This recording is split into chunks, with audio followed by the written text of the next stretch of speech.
10 years ago, a small sci-fi show Welcome to Warehouse 13. made a big difference. Many of my lovers were men. This January, join 2 Warehouse 13 fans. I love CCH Pounder. She is an amazing actress. When does he not have a shirt on? I wrote down instead of that, do you remember True Religion jeans? For an intersectional feminist podcast.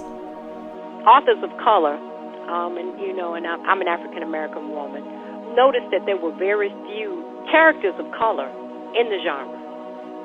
I am a member of the Tribal Council of the Nanticoke Lenni Lenape Tribal Nation. That celebrates 10 years of friendship and fandom. I now have my own theory about what a Warehouse 13 is, why it's meaningful in this moment in history, why it's a hit, why it speaks to enough viewers to have made it the most popular scripted series ever in sci-fi's 18-year history. Warehouse 13 is about the collective cognitive anxiety we're feeling, caused by the sudden collision between our primitive analog selves and digital access to everything. We're not afraid to tackle heavy themes. I'm not an alcoholic or a substance abuser, but I have had someone in my life who is. This person asked me to go to an AA meeting to support them. And I did, and I highly, highly recommend that if anyone asks you to come with them, you should. Rheticus did write poetry. He was pretty clearly what we would call gay. And it's hard not to see that as causing kind of tremendous sort of psychological distress. With guest artifact experts every week.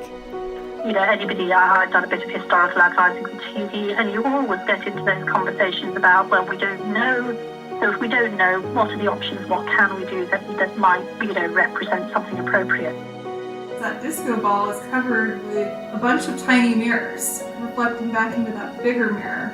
So there's a question of infinity and a bunch of little infinities reflecting back into it. And while non-Euclidean geometry is based on do parallel lines intersect at a point in infinity, which is absurd, and Lewis Carroll staunchly says that. And special guest appearances just for you. Hey Special Agents, this is Eddie McClintock. I played Special Agent Pete Latimer on Warehouse 13, and you are lucky enough to be listening to Podcast 13. Join us each Tuesday in 2019 and visit warehouse13pod.com for more information. Hey, hey, hey!